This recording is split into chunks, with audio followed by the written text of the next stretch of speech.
Ah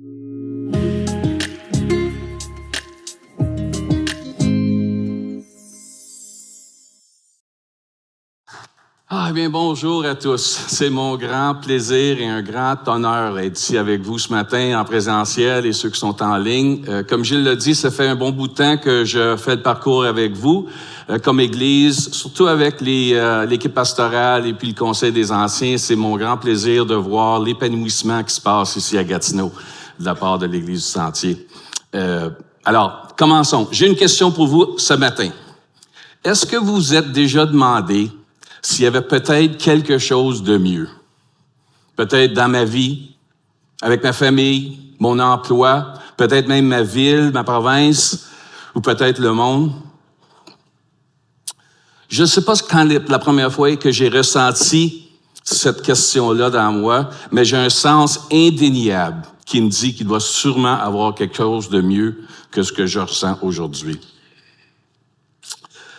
Il me semble que les systèmes fonctionnent pas tout à fait rondement, que des fois ça glitch, c'est pas tout à fait exact.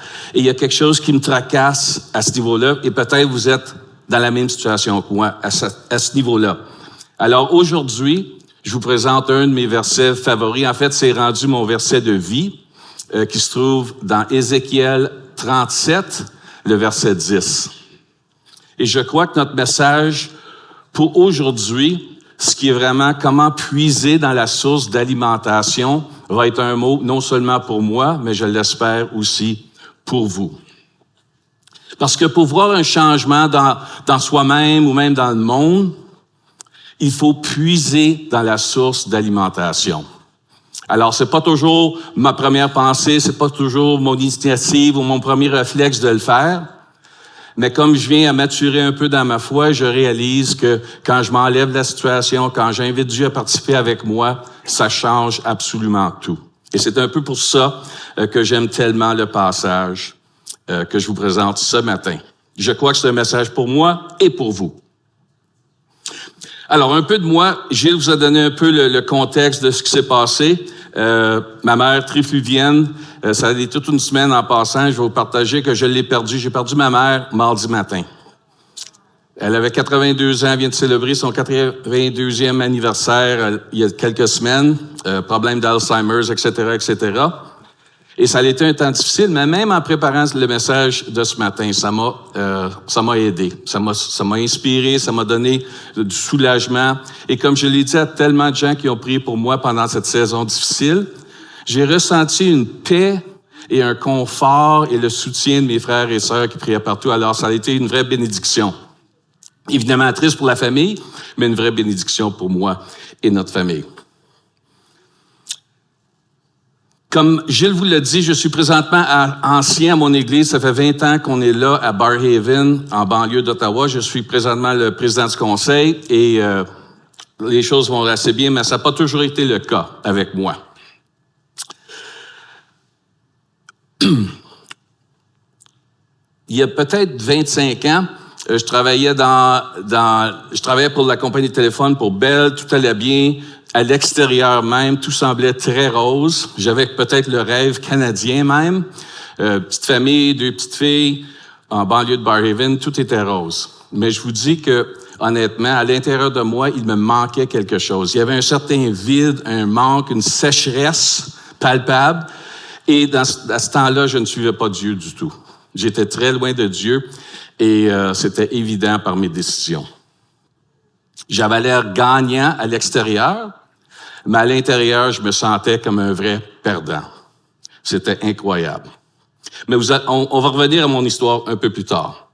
Alors, je ne sais pas votre situation, je ne sais pas ce qui vous a amené ici ou qui vous a amené ici ce matin. Vous êtes peut-être un frais nouveau croyant ou peut-être même juste un peu sceptique, pas encore arrivé à ce point-là. Fantastique. Vous êtes peut-être un frais nouveau croyant baptisé cet été, je ne sais pas. Vous êtes peut-être un chrétien de longue durée. Mais vous êtes à la recherche de quelque chose de plus.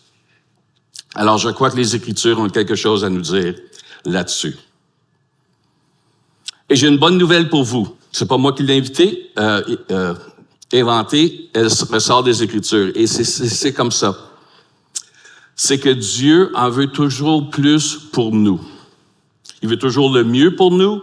Il veut qu'on soit béni plus pour nous. Et même, je viens à comprendre qu'il veut me bénir même plus que je désire être béni moi-même. C'est incroyable de le penser parce que je suis tellement orgueilleux, tout ça. Mais Dieu en veut même plus que pour moi que je voudrais moi-même. Et c'est fantastique. Alors, je veux vous donner un peu le contexte de ce qui se passe parce que le passage qu'on va lire ce matin, je crois que ça confirme l'ensemble de ce que je vous dis ce matin. Alors, en lisant la Bible, moi, je suis venu à la conclusion que j'aime bien les prophètes de l'Ancien Testament. C'est des gars qui m'intéressent. Ils sont un peu étranges, évidemment. Ils sont difficiles à comprendre quelquefois, mais ce que j'apprécie de la part des prophètes, c'est qu'ils ont toujours quelque chose à dire. Et en fait, c'est toujours un message de Dieu. Alors, comme un peu les enfants d'Israël dans le temps, je comprends pas toujours les astuces, les angles de ce qu'ils ont à dire, mais je fais de mon mieux pour les comprendre parce que je sais que c'est important, je sais que ça va être vital dans ma vie, dans ma démarche, dans ma situation. Alors, c'est un peu ça que je suis attiré vers les prophètes et ce matin, c'est pour ça que mon verset de vie sort de Ézéchiel. Je vous donne le contexte un peu. C'est dans une des saisons très régulières où le peuple d'Israël était en exil. Il s'était fait faire prisonnier des dizaines de milliers de personnes, prisonniers à Babylone. Et c'est dans ce temps-là que Ézéchiel a eu son ministère. Alors, il y avait beaucoup de choses à dire de la part de Dieu. Il était très fidèle, un peu étrange, même au niveau des prophètes, mais il avait quelque chose à dire à son peuple. Et c'est un message que je crois est aussi valable aujourd'hui. Et je vous donne la lettre au spoiler. Le message de quasiment tous les prophètes de l'Ancien Testament est toujours ceci. Quand Dieu en a eu assez de ce qu'on fait, il se retire de la situation et les choses tombent très graves. Quand Dieu quitte la situation, ça va être difficile pour nous. Et c'est un exemple où Ézéchiel parle de la saison où Dieu s'était enlevé de la situation, il s'est laissé son peuple être prisonnier. Il y avait des messages à leur dire. Alors, c'est un peu notre contexte, mais je crois qu'il y a une promesse à l'intérieur de ça qui parle de restauration, qui me soulage, qui me supporte, qui me soutient et tout ça. Alors, passons à Ézéchiel 37. On va lire les premiers 10 versets ensemble. Et c'est possible, je sais, on ne le fait pas d'habitude, mais si on pouvait se lever pour la lecture des paroles, je crois que ça serait excellent. On vous brasse un peu les cartes ce matin. Alors, Ézéchiel 37. La main de l'Éternel reposait sur moi, et l'Éternel m'a transporté par son esprit pour me déposer au milieu de la vallée. Celle-ci était remplie d'ossements.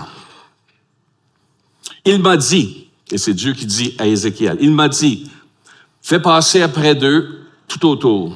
J'ai constaté qu'ils étaient très nombreux sur le sol de la vallée, et qu'ils étaient complètement secs.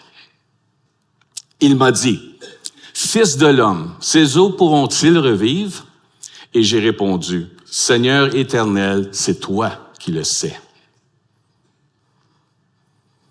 Puis il m'a dit, « Prophétise sur ces eaux. Tu leur annonceras, ossements desséchés, écoutez la parole de l'Éternel. » Amen, toujours un bon conseil. Voici ce que dit le Seigneur, l'Éternel, à ses eaux. Je vais faire entrer un esprit en vous et vous vivrez. Incroyable. Je vous donnerai des nerfs, je ferai pousser sur vous de la chair, vous recevriez de la peau, je mettrai un esprit en vous et vous vivrez. Vous reconnaîtrez alors que je suis l'Éternel. On voit un peu le défi qu'il nous lance. J'ai prophétisé conformément à l'ordre que j'avais reçu. C'est Ézéchiel qui parle.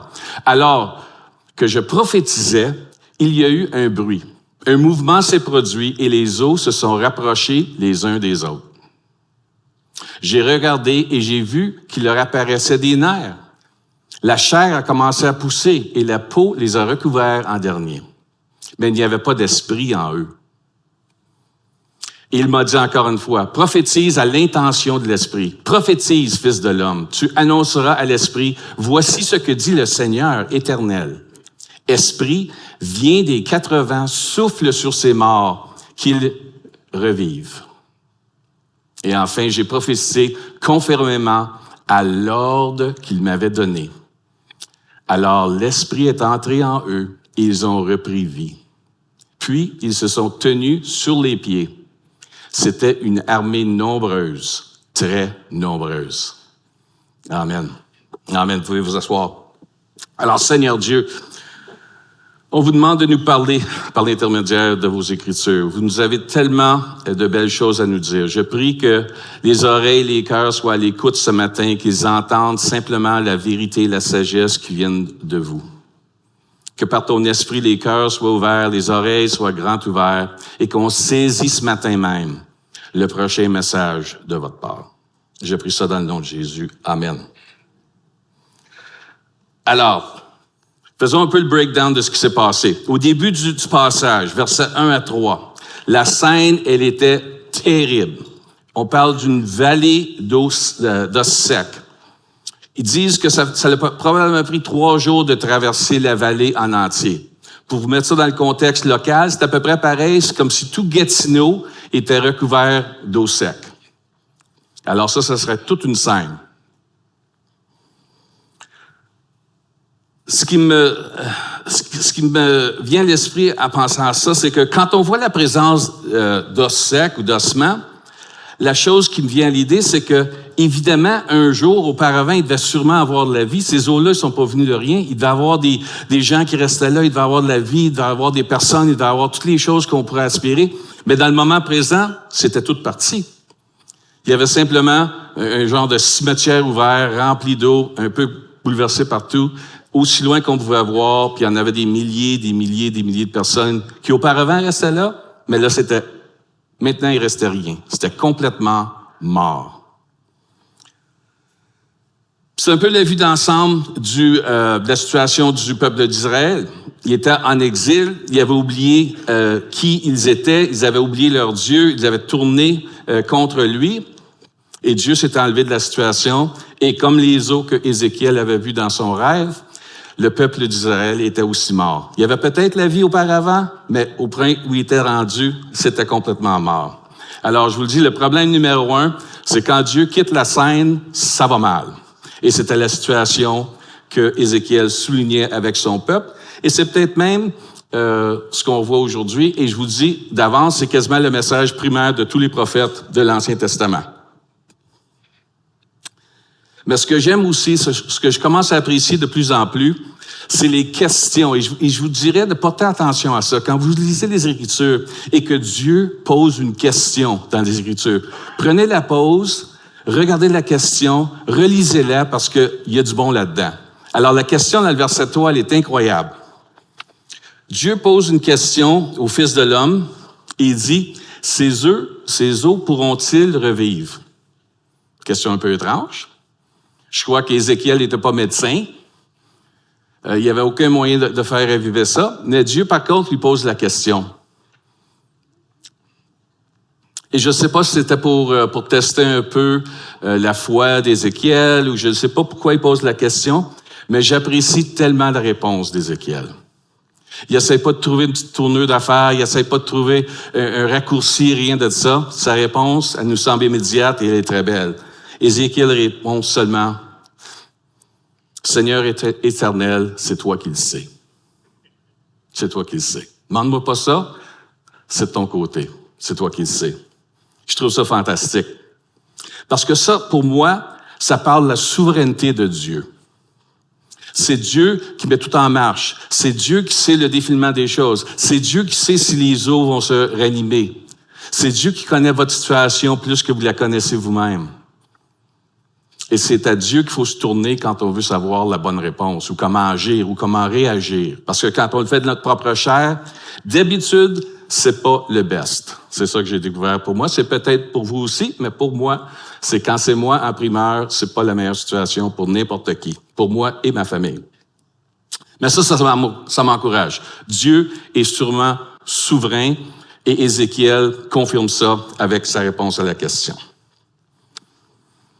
Alors, on continue. Dans le verset 4 à 7, on parle de comment est-ce qu'avec l'esprit qui se fait souffler sur les eaux secs, il commence à prendre vie. les nerfs commencent à se reproduire, la peau, la chair, ça commence tout à se remettre ensemble. Mais c'est ici que je veux arrêter sur une question, ça va être votre mot hébreu de la semaine. Il y a un mot qui se reproduit au moins 6 fois dans le 10 passages qu'on a lu ce matin. Des fois, c'est traduit esprit, des fois, c'est souffle de Dieu, mais c'est un mot hébreu que j'apprécie beaucoup. Ça s'appelle ruach. Dites-le après moi. Ruach. Ruach, c'est un très beau mot hébreu. Ça a de la pesanteur, du poids, c'est fantastique. Ruach. R-U-H-A-C. Je connais pas le texte hébreu, mais c'est un mot qu'on voit partout dans la Bible. Et on la voit dans le passage. Et c'est ce concept-là qui m'attire le plus. Qu'est-ce que c'est ce souffle-là? Ça veut dire quoi? Ça fonctionne comment? Ça vient de où? Ça nous dérange comment? Et ça me souvient même, si vous vous souvenez, au tout début du texte dans la Bible, Genèse 2:7, il y a un passage qui dit « L'Éternel Dieu façonna l'homme avec la poussière et la terre, et il insuffla un souffle de vie dans les narines, et l'homme devint un être vivant. » Alors, Ézéchiel ou Dieu joue par l'intermédiaire d'Ézéchiel, je dirais, avec un thème qui est partout dans la Bible. C'est-à-dire que c'est Dieu qui nous donne la vie. Il l'a fait au tout début, il le fait aujourd'hui, il le faisait dans le temps d'Ézéchiel, c'est toujours pareil, c'est le même Dieu qu'on a aujourd'hui. Et c'est ça qui m'intéresse. En lisant de plus en plus les Écritures, je vois les connexions qui se passent. À tous les moments, on revient sur les mêmes thèmes, on revient sur les mêmes vérités, et ça m'encourage. Ça m'encourage. Parce que le même Dieu qui a pu donner la vie à ces ossements-là est le même Dieu qu'on sert aujourd'hui. C'est le même Dieu qu'on a loué ce matin. Le même potentiel est là pour nous comme il l'était pour le peuple d'Israël il y a des milliers d'années. Alors, c'est la deuxième chose qui m'impressionne avec le texte. Premièrement, le Seigneur est souverain. Ici, on voit que le Seigneur est aussi systématique. C'est ordonné son affaire. Il y a une pile d'os qui s'éparpillait partout et Dieu savait comment tout rassembler ça.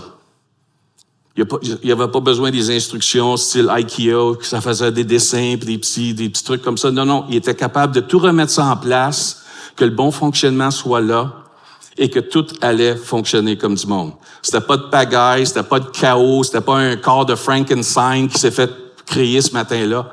Pas du tout. Le Seigneur avait ramené les corps ensemble, comme il l'avait créé au début. Il leur a donné la vie. Les corps commençaient à trembler ensemble, ils se mettaient un peu ensemble, puis ça commençait à se former. Alors, Dieu est souverain, Dieu est systématique. Continuons le texte un peu. Verset 8, on a un petit problème. C'est que les corps sont maintenant debout, ils commencent à grouiller un peu, ça commence à faire des clectis, tout ça. Mais on fait de la remarque que les gens n'étaient pas en vie. Il leur manquait encore quelque chose. C'était des corps, ça avait l'air des corps, il y avait des muscles, tout ça, les nerfs, ça commençait à se créer, mais il manquait de quoi? Et c'est ça que j'aime, c'est pour ça que le verset, pour moi, est tellement important. C'est, comme je vous disais au début, c'est rendu mon verset de vie, parce que moi, je vois le même espoir pour les églises aujourd'hui, ici à Gatineau, au reste du Canada, comme on voit dans les ossements secs de Ézéchiel 37. Où il semble, de toute apparence, que c'est mort, c'est fini, on n'a plus de chance, c'est trop difficile, la société ne veut pas en entendre parler, etc., etc., etc., où ça semble un domaine, un milieu, une situation complètement insupportable. Dieu a un autre plan pour ça. Alors ça m'encourage tellement, et c'est un peu pour ça que j'ai adopté ça comme mon texte favori. Mais quand on regarde dans le Nouveau Testament, on voit encore la même chose qui se reproduit. Alors, le problème avec les corps, les os qui avaient de la chair, ils n'étaient pas encore en vie. On voit la même situation. Paul en a parlé à quelques reprises. 1 Corinthiens 12, comme exemple. Le corps forme un tout, mais il y a pourtant plusieurs organes, et tous les organes du cœur, malgré leur grand nombre, ne forment qu'un seul corps. Il va de même pour Christ. Éphésiens 4:16. C'est de lui que le corps tout entier, bien coordonné et solidement uni, grâce aux articulations dont il est muni, tire sa croissance en fonction de l'activité, qui convient à chacune de ses parties et qui s'édifie lui-même dans l'amour. Et c'est ça le but du passage pour moi, c'est que non seulement que Dieu est souverain, il est systématique, mais il est suffisant. En lui-même, par son esprit, il est capable de réaliser tout ce qu'il désire réaliser par nous et par l'intermédiaire de nous. Et ça, c'est fantastique comme promesse. Et quand on regarde la fin même du même chapitre, le chapitre 37, si on s'en va vers la fin, un peu le dénouement des choses, le verset 26 et 27, ça dit « Je conclurai », c'est Dieu qui parle, « Je conclurai avec eux une alliance de paix, qui sera une alliance éternelle. Je les établirai, je les multiplierai, et je placerai pour toujours mon sanctuaire au milieu d'eux. Mon habitation sera parmi eux. Je serai leur Dieu, et ils seront mon peuple. » Amen. Dans l'histoire d'Ézéchiel, Dieu revient. Il revient au temple. Il fait toute la différence. Il bascule la mort vers la vie. C'est un peu toujours son plan de match. D'accord? C'est un peu ça. Jésus même, quand on regarde Jean 20, 22, on voit un peu le même thème que ce qu'on veut lire ce matin. Jésus a dit, ou c'est écrit dans l'Évangile de Jean, chapitre 20, « Après ces paroles, il souffla, rouac, sur eux, et leur dit, « Recevez le Saint-Esprit. » Vous voyez, Jésus a répété exactement la même scène que la vision d'Ézéchiel. Il voyait des gens qui avaient des besoins, qu'ils étaient morts spirituellement ou peut-être morts en réalité. Et la même recette s'appliquait dans ce moment-là, dans le temps de Jésus, que dans le temps d'Ézéchiel. Ça prenait le souffle de vie, le rouac de Dieu pour animer ce qu'il fallait animer. C'était la seule solution. C'était pas question de médecin ou rien de ça. Ça prenait l'esprit même de Dieu. Alors, Dieu est toujours souverain, systématique et suffisant pour tout ce qui nous acharne. Alors, revenons un peu à mon histoire. Parce que ça, c'est une bonne nouvelle pour moi. Quand mon monde semblait très beau, en banlieue à Barrhaven, bel job, belle voiture, etc., j'avais un manque, j'avais un besoin intérieur. J'étais rendu au point tellement confus, tellement brisé, on dirait, tellement mort peut-être, que j'ai décidé de tromper ma femme à ce moment-là. J'étais prêt à tout jeter ce que j'avais, ma famille, mon mariage, mes enfants. Je voulais quelque chose de plus. Je savais pas ce que c'était, mais j'étais sûr que c'était pas ce que j'avais et j'étais complètement perdu. Mais je vous dis que j'ai été très, très béni parce que ma femme, ni mon Dieu m'ont abandonné à ce moment-là. Je ne saurais peut-être jamais pourquoi, mais elle ne m'a pas abandonné. Alors, après un peu de counseling, tout ça, on s'est réveillé aux États-Unis. C'était un des nombreux miracles de ma vie. On était en banlieue de Washington et la fin de semaine de Pâques de l'an 2000, on est allé dans un auditorium d'une petite école dans le coin. C'est une implantation d'église. Et ce matin-là, j'ai entendu l'Évangile de Dieu, de Jésus, pour la première fois de façon personnelle. J'avais tout fait mon école dans des écoles catholiques à Montréal. Alors, je connaissais l'Évangile, je connaissais la Bible, je connaissais Dieu à un certain niveau, mais c'était jamais personnel. J'avais jamais reçu ou perçu la réalité du message de l'Évangile. Mais dans ce moment-là, ce dimanche matin-là, où le pasteur me regardait simplement moi, on était 200 dans la salle et je vous jure qu'il regardait seulement entre les deux yeux, au courant du message, j'ai entendu l'Évangile de Dieu pour la première fois. Et ça m'a transformé. Ça a transformé mon cœur dans un instant. Ça m'a transformé comme homme de famille. On sera bientôt mariés 37 ans avec la même femme. Éventuellement, ça a même changé mon métier. Gilles en a parlé, que je suis rendu consultant à l'Église, mais ça, c'est une histoire pour une autre journée. C'est pas pour aujourd'hui. Mais voici ce que je crois. Je crois qu'Ézéchiel est un type de l'histoire de l'Évangile. Je crois qu'il lui donne des cues, des indices, des exemples à suivre au niveau de l'Évangile. Et je crois qu'il y a un message là-dedans pour chacun de nous aujourd'hui.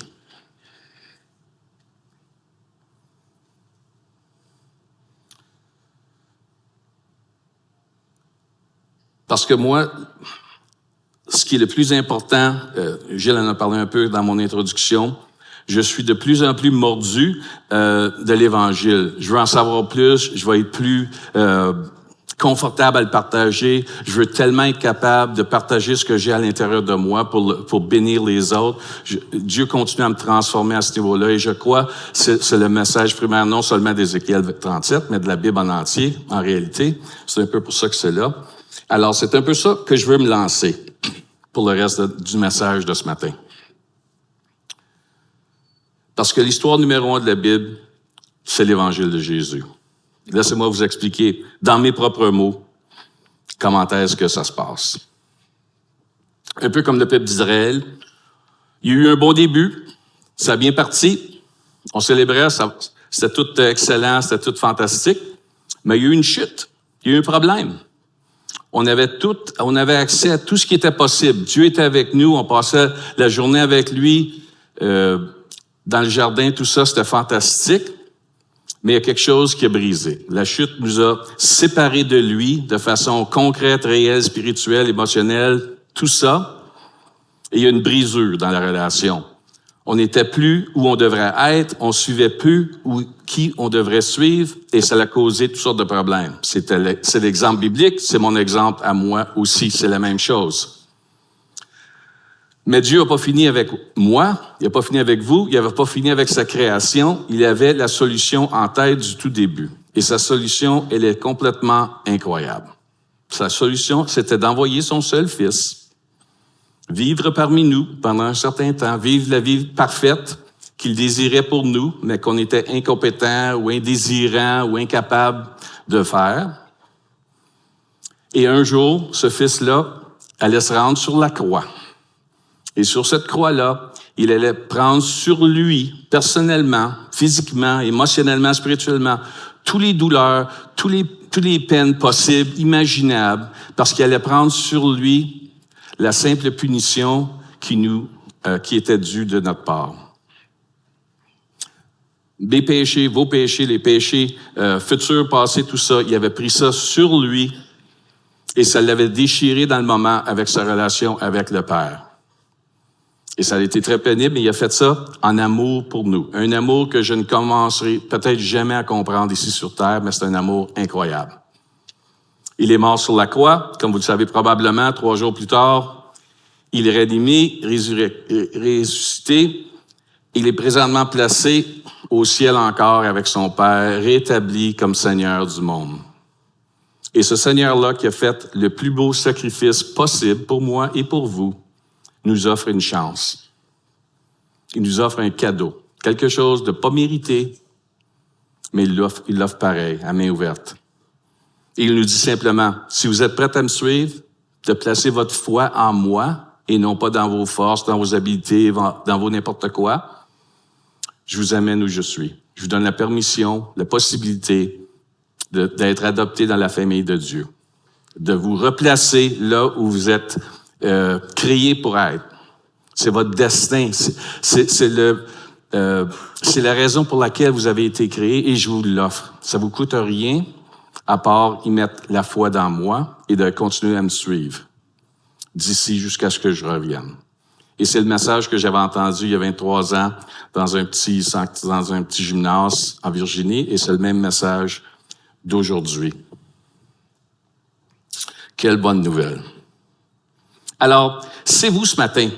Si vous êtes arrivé ici peut-être entraîné par quelqu'un ou sceptique ou de nombreuses questions, si vous n'êtes pas 100% certain que vous savez où votre destin éternel vous amène, je vous pose la question. Si vous n'avez pas encore reçu ce que Jésus vous offre, simplement, humblement, incroyablement, c'est facile de l'accepter. Venez voir après le service, venez parler aux anciens, parler à n'importe qui, on peut le prier ensemble. C'est pas difficile, c'est très simple. Mais il faut le faire. C'est à vous de le faire. C'est pas à vos parents, c'est pas à votre famille, c'est à vous de faire cette propre décision. Vous faites le constat de votre vie, vous vous dites, ça va pas très bien. Je réussis mal à fonctionner. J'ai un vide que j'ai de la misère à combler. J'ai quelque chose qui me tracasse. Et vous allez vous rendre à un point, peut-être comme où j'étais rendu, où vous êtes assez désespéré pour faire toutes sortes de niaiseries, et vous allez vous réveiller un jour et vous dire, hey, il y a sûrement quelque chose de mieux que ça pour moi. Moi, j'ai fait la décision il y a 23 ans et ça m'a transformé.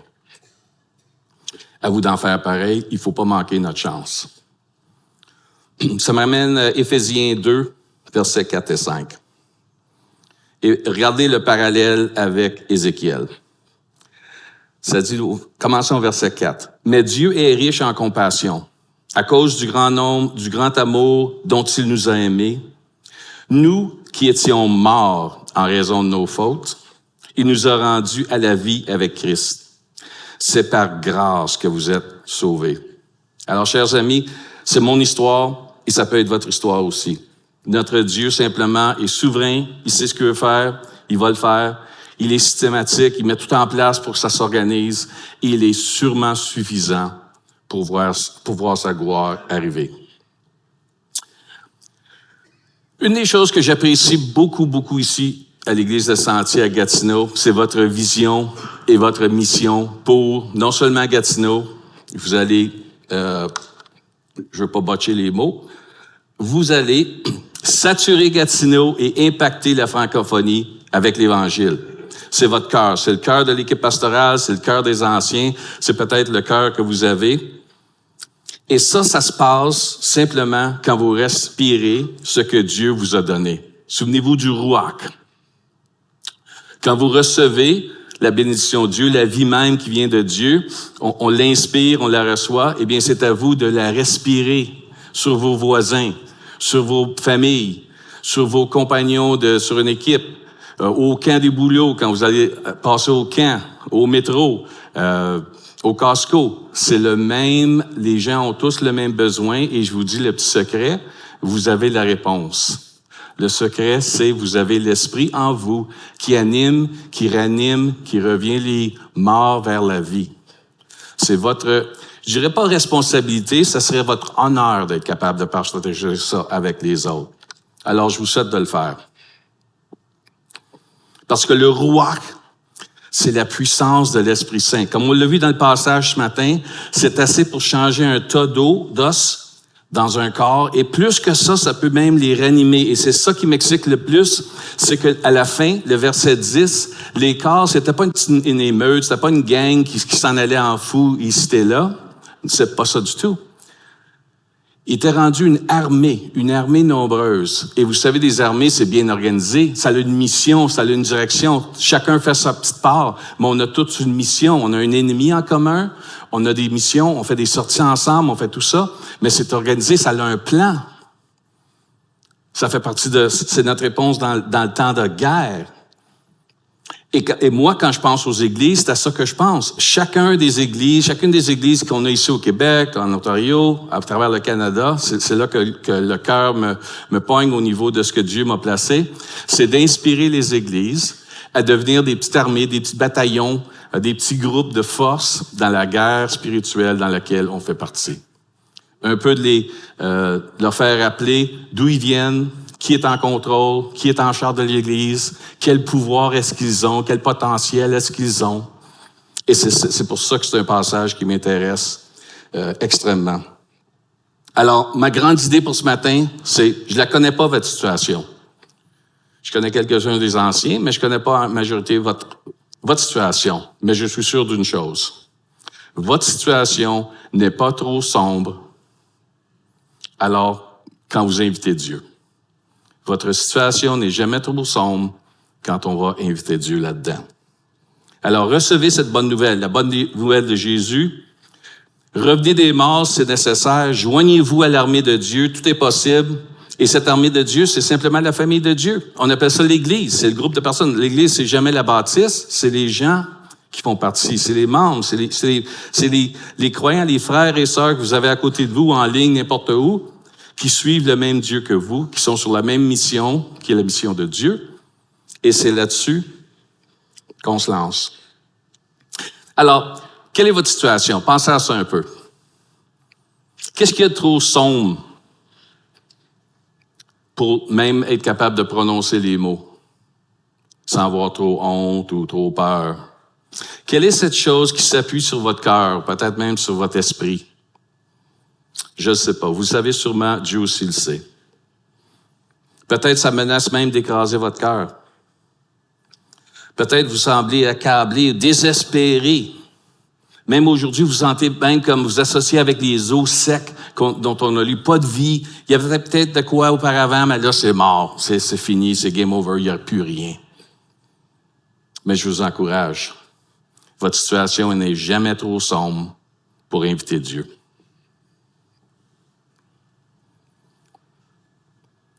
Alors, ce matin, je vous invite à faire le prochain pas. Moi, mon Église, on met l'emphase là-dessus parce que on a tous un pas suivant à faire. Alors, ça dépend de votre situation. C'est pas tous le même pas. On n'est pas tous pareils à la même place dans nos trajets, dans nos parcours, tout ça. Mais je veux vous encourager, en conclusion, avec votre prochain pas.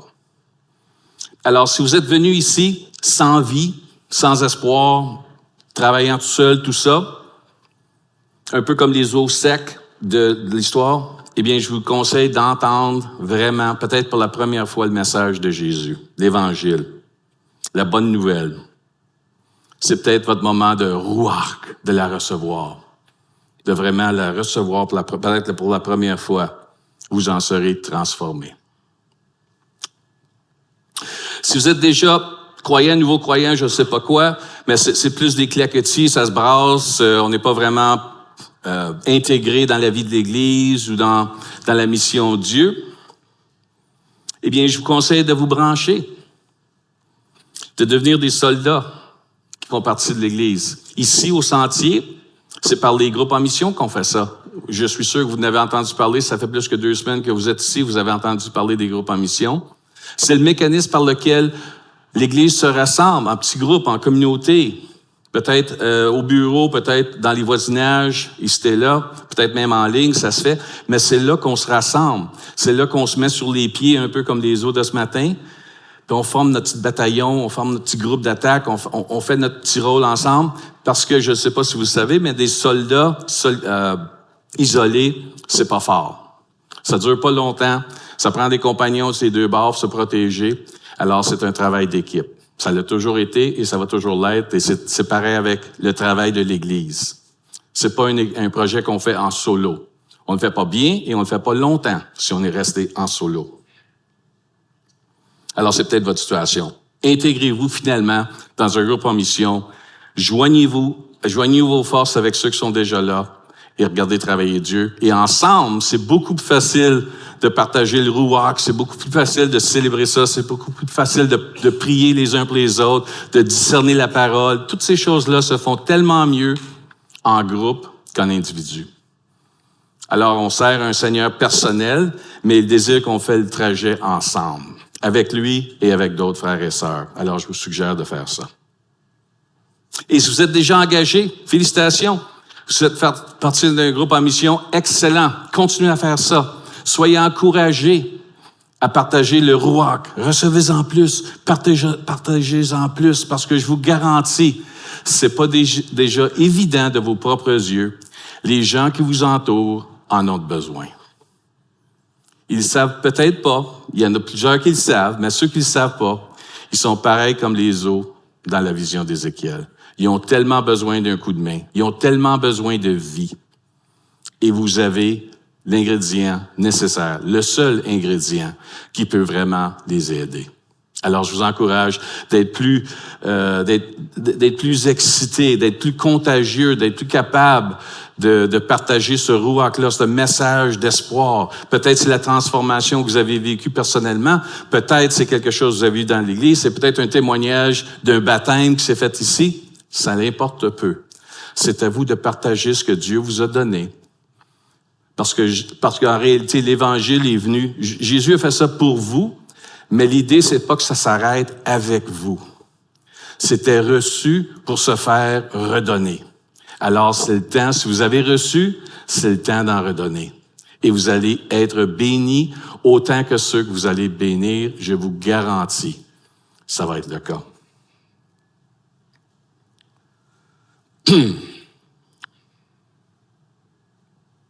Alors, ma grosse conclusion de ce matin.